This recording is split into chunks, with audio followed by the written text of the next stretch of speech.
Welcome to Building My Legacy podcast. This podcast is designed for leaders and entrepreneurs who want to leave a legacy and will provide strategies that focus upon key elements for legacy creation, determining your desired impact and its benefit, increasing your legacy's reach by engaging key stakeholders, planning, prioritizing, and executing.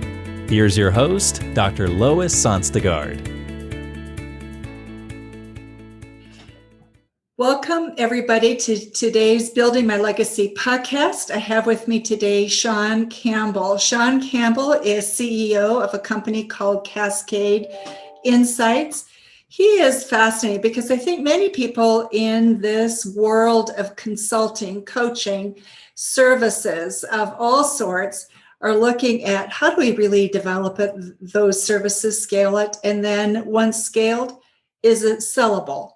And Sean has figured that out for himself and has some very interesting perspectives on that.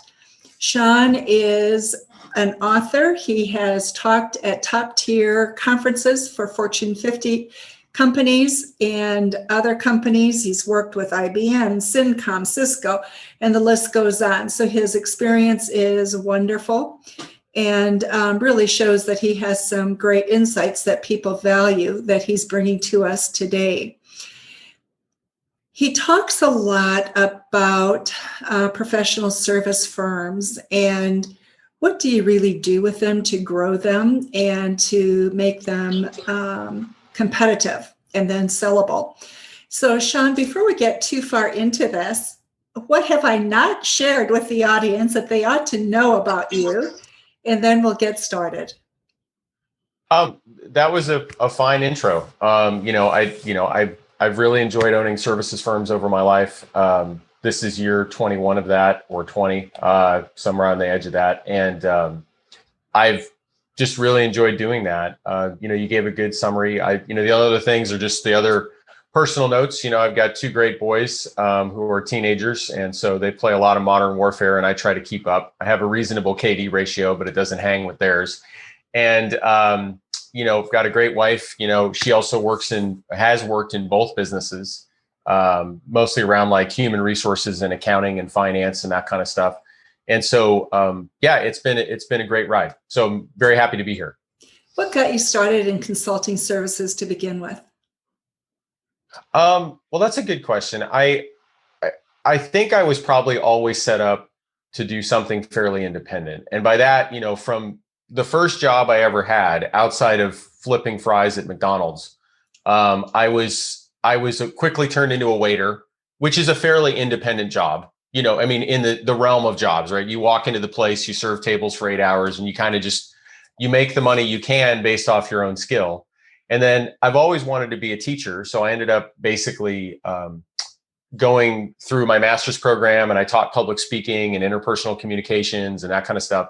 Anyway, left that, ended up getting a job teaching basically apps and desktop publishing and some networking tools.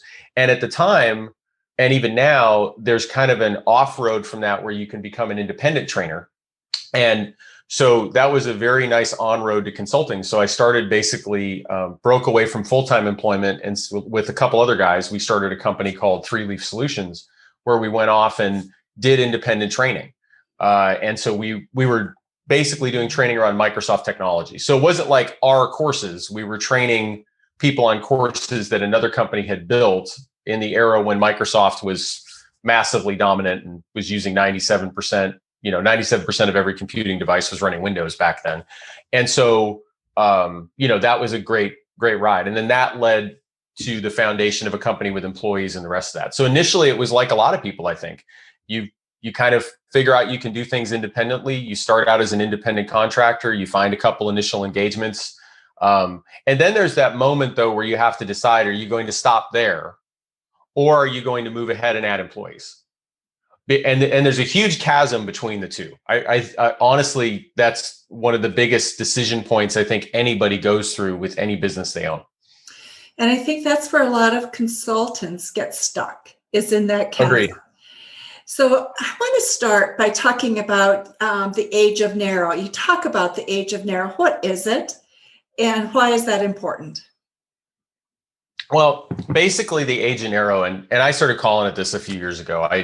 Maybe I should have trademarked it or something, whatever. But like, I'm sure other people have said the same thing, so it doesn't really matter in terms of, they might not have used that phrase.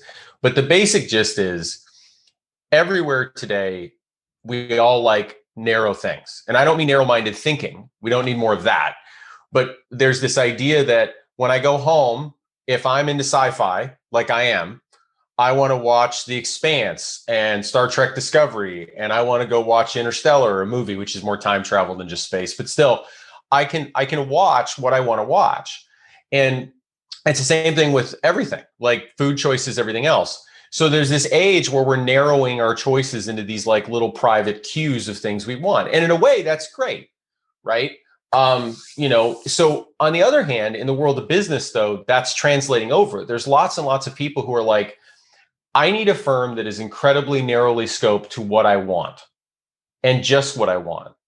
And so that's something I coach a lot of business owners on, is that they want to leave the aperture really wide open. And that's a phrase that was told to me by a vice president at HP, who basically, in my younger days, I'm 50 now, but in my younger days, I was out there talking to, big tech clients trying to grow things.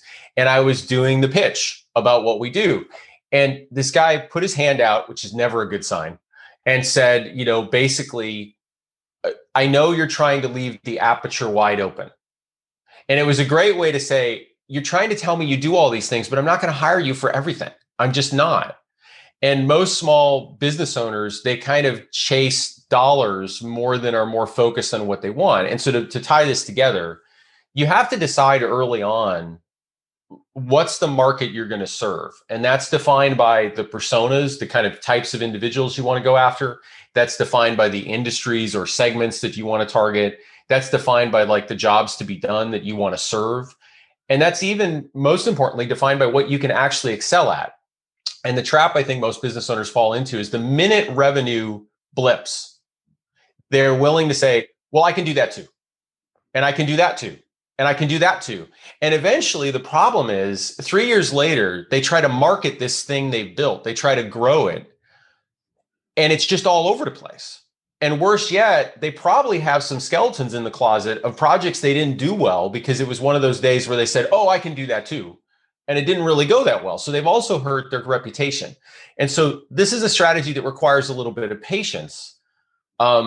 But there's lots and lots of benefits to it we could talk about too. But it does require some patience in the beginning. And to be honest, entrepreneurs are probably not known for being patient, like by definition. So this is a challenging thing to kind of put into somebody's head hurt up. Wow. You know what? It is one of those difficult things. And I think of it as like going fishing. If you put your fishing net out for the entire ocean, first of all, you'd never be able to pull all the fish in. And secondly, nobody in the world has that big a net. And how many boats would you need to be able to drop the net continuously all over the world with all the oceans, right? But that's what we continue to try and do all the time, and then wonder why we ended up with nothing. So I love that analogy of the age of narrow. So I want to go a little bit further with that. And you talk about, so for me, the age of narrow is what allows you to be able to market and have sales that are really effective. So talk a little bit about that, because you talk about the juxtaposition of those two and how to really grow and develop that. Well, it's a few things. I mean, if you talk about benefits you get from the age of narrow, is that one, I would say the biggest one is lead generation, because when buyers are out there looking for vendors, consulting firms, whatever it is, and I'm not a negative person, right? I mean, I'm part Irish, so maybe there's a bit of negativity in there. I don't really know, but I've got other things too that are happy people, right? Genetic profile wise. But so I'm not naturally a negative person, but it's important to note that I've come to believe that when buyers are searching, they're searching for what you don't do. They're not actually searching for what you do, because trust is so low these days. There's so little trust available to people these days, that when they search for vendors, they're scanning your website looking for like, what is it you're not good at? And most websites spend all this time talking about what you're great at. Like in the technology industry, I say they're filled with itties. There's reliability, scalability, security, maintainability. They say all these things, but there's no proof points behind them. They just basically say, we are the most secure. We are the fastest. We are the easiest to manage, right? And so I think buyers have been brutalized, honestly, to the point that they're hunting for anyone who will just say, I don't do this thing. And so the age of narrow forces you to say what you don't do. And then what happens immediately is you actually get many more leads in that area that you're focused on. And on top of that, clearly that leads to better references. That leads to, increased size of engagement as you're more trusted in the space. That leads to a greater reputation, all of that stuff. So that lowers cost of customer acquisition, all these good things. But again, it goes back to a degree of patience and a degree of willing to kind of limit what you might do. And the last thing I'd say is consulting firm owners are probably the worst at this. In the sense that I always think of a phrase Reagan said once. He said, the worst phrase in the English language is, I'm from the government and I'm here to help. For those folks who don't like that politically, we're not going to go political, but Reagan used to say that. And I'd say one of the most dangerous things is you could almost say, I'm from a consulting firm and I'm here to help, because consulting firms will habitually, and I've even heard this like anecdotally from people, like some folks we've hired or different people over the years who said like, yeah, my old boss, his favorite phrase was, we've got smart people, we can do anything. And that's frightening. Consulting needs to be about context. You have to have enough context to really actually help that person. I've come to believe over the years that context trumps everything. I mean, at the end of the day, that's what people want. That's what they pay for. And mousetraps and frameworks, and I've got this templated course or whatever it is. I honestly think most people find those things fairly boring.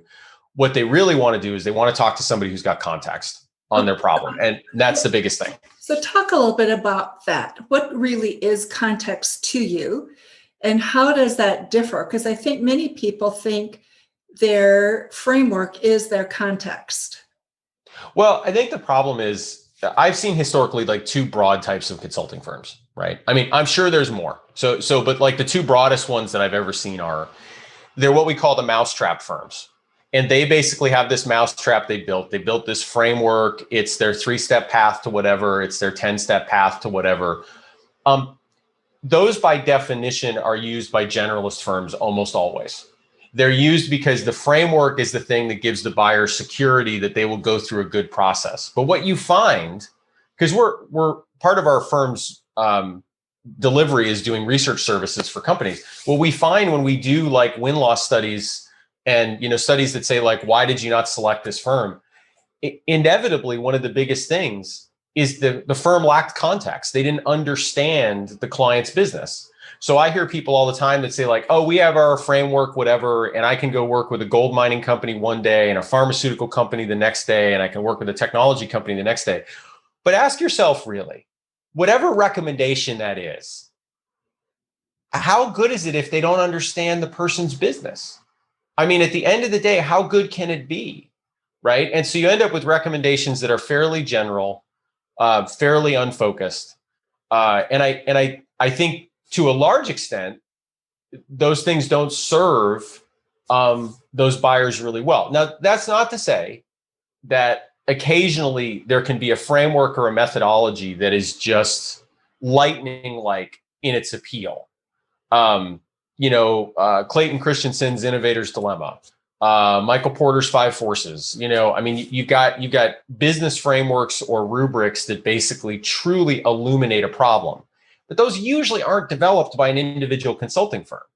And so I think that's the problem I see, is that the buyers in the end would rather have the context over the framework almost any day. Okay.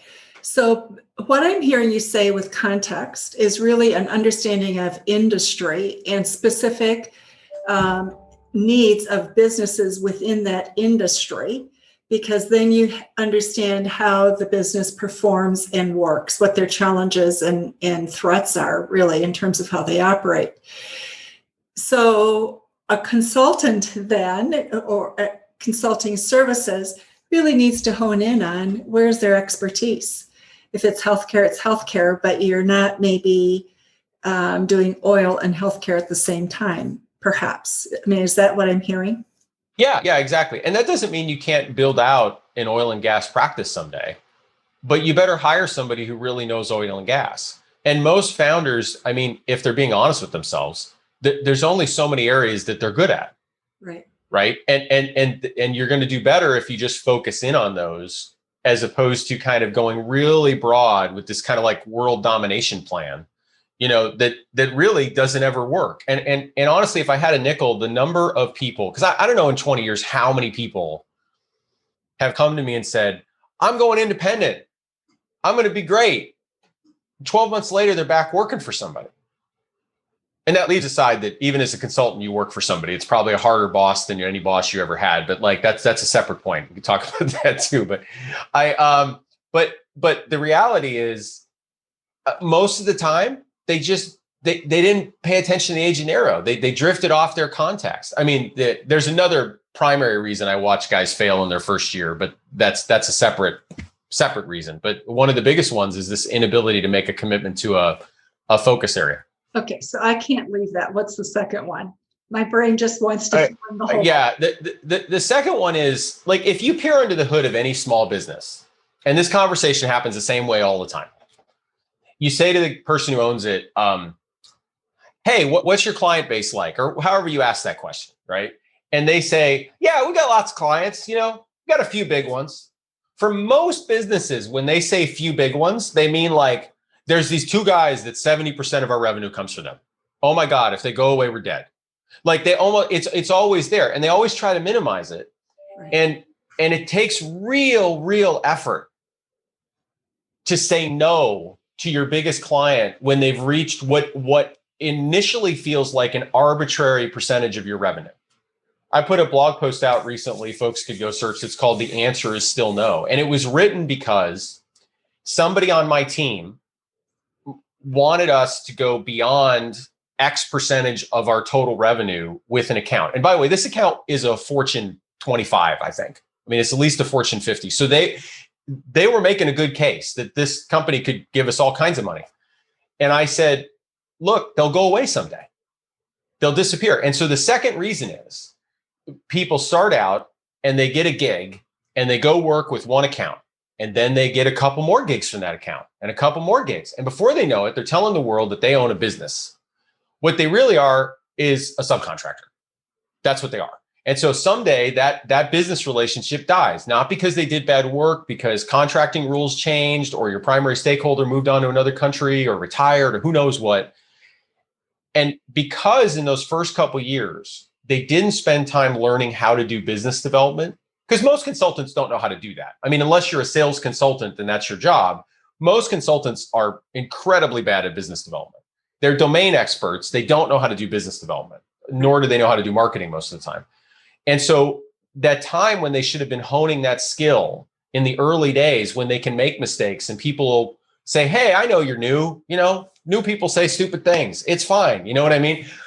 They're past all that. So now they've got a mature business. They can't make those same stupid mistakes. Worse yet, maybe they've hired people and they've got these anchor accounts that are sucking up all their revenue. And one day they go away. And so, like, for example, we made the exact same mistake. Our first company was almost equivalent, a 50-50 revenue split between Microsoft and Intel. And we rode that way for about 6 years. Now, somebody listening might say, well, it sounds like success to me. And I'd be like, it was terrifying. The whole time we thought at any moment, somebody could come in on their contracting side and say, you're gone. And now I got to go let a bunch of people go. And you see this in the agency world a lot. They lose an anchor account and they're just like, oh, 20 people are gone. And so with this business, the second one we founded, after selling the first one, I just said, that's never going to happen again. So we have very hard and fast percentages, and they vary a little bit based on the size of an account. So an enterprise account might get a little more percentage of our revenue versus a mid-market. But it's never approached the numbers we had before. And it's much safer, because to put a bow on this, this same account that this individual was pushing me to give more to, mere months later, completely shut down. Wow. Just shut off. They had a vice president change. The whole thing went kabang. And it was difficult because it also happened right at the time of COVID. Talk about a fun double whammy to deal with. But because we weren't so anchored on that one account, we actually didn't lay off anybody during COVID at all, which honestly is one of the greatest blessings of this year, honestly, is that we were able to not lay anybody off. And some of that's because we're aligned with tech and that's done better and things like that. But anyway, sorry, that went a little long. No, but I think what's really interesting is as we look at social responsibility and how we work with our communities, which is becoming a discussion that people are having about companies. Is that not part of their responsibility? And so one of the thoughts that is put out there is the companies that will survive and thrive in the future will be ones who embrace that concept and move forward with it. But that means tending to your employees as well. So burning and churning and just dismissing it may not be such a good strategy down the road if you want employees. So I think your strategy is speaking to that point as well in terms of what may be coming down the road. I want to go also to another item that you speak about, and that is the importance of why culture and shaping people is more important than what you give to people. Because I think we have simplified human resources, our employees, our customers even, into things that we give them. We almost productize them. And so Right. Talk a little bit about that. Well, I think, one of the things I see, especially with the technology sector, which is what we're aligned with, right? So we work with folks like AWS and Microsoft, and, you mentioned some of the folks in the beginning, right? If you really unpack what they do culture-wise, certainly there's some organic culture that grows up all of its own, but culture efforts seem to be what we give them. We give them a nice, bright, shiny office, right? Although companies aren't doing that as much anymore, at least this year, right? We give them a huge benefits package. That's part of culture, right? We take care of them that way. We give them, great coffee. We give them great cafeterias. We get, so and no lie, some of these places, this may seem strange to say, but it's true. I've had actually really good meals in company cafeterias. Now, if you happen to work in one that doesn't give you good meals, I don't know, maybe you just don't work in a Fortune 50, but some of these are actually decent meals. And so I think it's all about the gift giving becomes culture, right? How many events can we hold? How many activities can we hold? All that stuff. And at the end of the day, I don't think it's really any of that. It's that, for lack of a better phrase, they feel part of something and they feel taken care of. And that's not really, honestly, a lot about what you hand them, because I hate to say this, but it's true. And I almost hesitate to say it because obviously employees listen to this too when I do this kind of thing, but it's true. The minute you increase the benefit package, within 6 months, at least one employee will have a reason for you to increase it again. The minute you do anything, build a better office, within 6 months, somebody will want something more. But making people feel like they're able to achieve their career goals and be part of something, that's great. And that's honestly been our thing. A somewhat related point is that we're not really the company that writes like these vision documents that say, we're going to be 30 million in 2 years or whatever number you want to pick. Those leave me cold. What we tend to do is we go around to the staff and say, what do you want to build here? What do you want to be a part of? What practice area do you want to build? What's something that you feel skill-wise you want to learn and take on? And honestly, but at least the subjective impression I get being CEO, I think they would rather have us do that all day long than give them a better 401k or give them free meals every day. They'd take all those things, like who wouldn't? But at the end of the day, I think people want to grow and learn and achieve their goals. And if you can make that center to your culture, more than just this crazy gift giving culture that you seem to see with most cultural aspects in companies, I think companies would honestly be better off on a ton of levels. Our time goes very quickly, Sean. So things we have missed that are important for our audience to hear about. Gosh, there's so many things. You're right. Go ahead. I'll come back to that, and I'll give you time to respond to that. But I want you to talk about apprenticing and the importance of that rather than training, because I think we're hearing right now a tremendous amount of disillusionment over education. Come out of university and you're really not capable of doing anything much many times, and you have this huge debt, and people are feeling like they were sold a bill of goods that there was never any intention to deliver on. And I have maintained over the years that I could set up a free university online and guarantee everybody a job when they come out by building in just what you're talking about, apprenticeships. So people have skills when they come out. But talk a little bit about that, if you would, please. Yeah. And that's a fine one to end on. I mean, just briefly, other things I'm curious about that if people saw stuff we've written on the blog or other things I've done, or like, I really believe strongly in that positioning is the foundation of everything. That's a pretty big thing of mine. And, there's some things I probably would have touched on, marketing and things like that. But if you think about apprenticizing, this is something that's interesting to me, just from a intellectual standpoint. You got a guy who was a college professor, a guy who did training for a living. I would fly into cities and do 5-day events. I am incredibly pro education. If you boiled me down to one phrase, Sean loves to learn things and then tell other people what he learned. Like that's basically been me since day one. But corporate culture, unfortunately, and HR has turned, and leadership teams too. It's not just that. Honestly, it mostly comes from them. Have made this like thing about onboarding and training this machine, where it's like attend this 1-day training, attend this half an hour training, attend this whatever.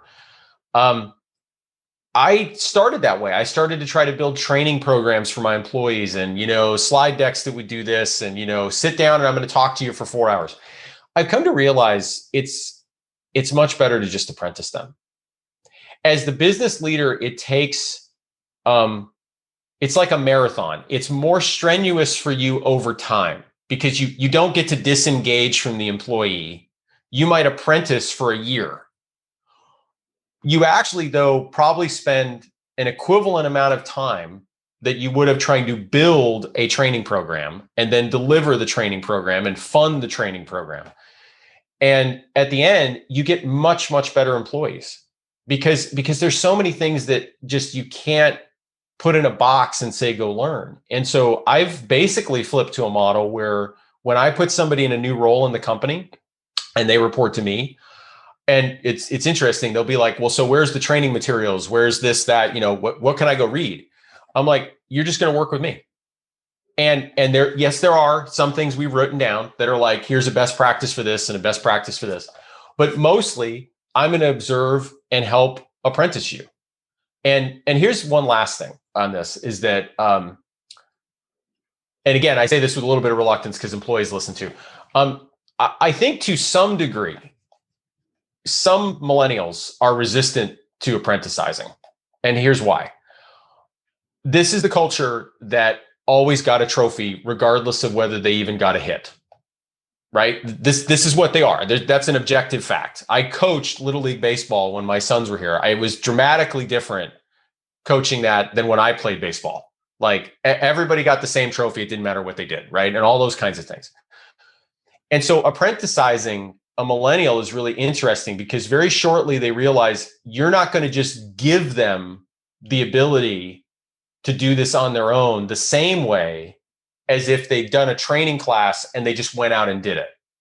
And so there's this inherent tension where you're basically, for lack of a better word, parenting them for a really long while. What I found, though, is at the end of that apprenticeship, and probably even before the end, they tend to really love it. because they realize they're getting a lot of personalized attention, but they don't get that same early blip of blessing, like, hey, here's my training certificate. I can now go sell people. And so there's this middle road of tension where the millennial is saying, why won't you tell me I'm good enough to do this on my own? And I'm like, because apprenticeship takes a while. Be happy it's not 3 years. You know what I mean? I mean, this isn't a medieval guild and you're sitting here being an indentured servant for 10 years. You know, this might be only 3 months or 6 months or whatever of apprenticizing. And so you just got to work with that tension. I think we're so quick to want to award people with like completion certificates. And most things in life, 10,000 hours, people have probably heard that phrase before. There's no completion certificate for 10,000 hours for mastery. It just takes time. And so if business leaders allowed themselves to be more apprentices, to apprenticize people, I think their businesses would be better, especially small consulting shops, for sure.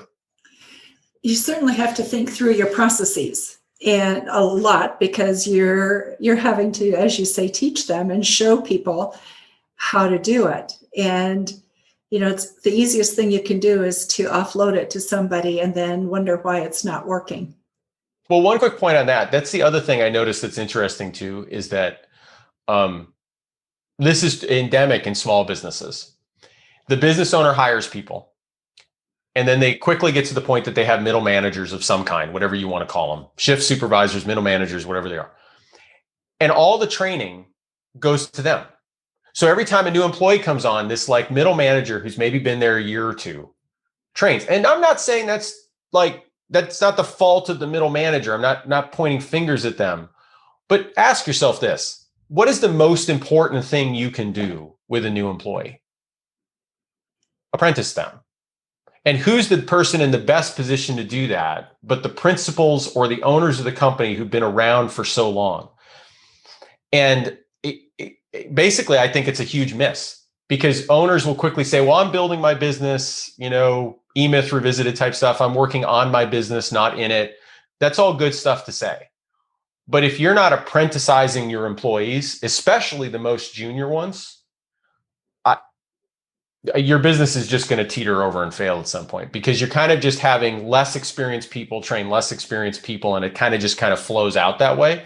And so I think that's a big mistake that I see a lot. Because when you brought up the point about it takes time of the leaders, it does, but it's a bit of one of those patience games where it actually builds great dividends in the end. You just have to force yourself to do it and get it done. So many things come under that rubric. Got to do it. And you got to figure out how to put your arms around it so you can actually do it. Sean, thank you so much. It's been wonderful to have you with us today on Building My Legacy podcast. You've had wonderful insights to share. So thank you so much. Glad to have been here. Thanks again for having me on. You've been listening to Building My Legacy podcast with Dr. Lois Sonstegard. To book your appointment with Dr. Sonstegard, visit www.buildtomorrow.com.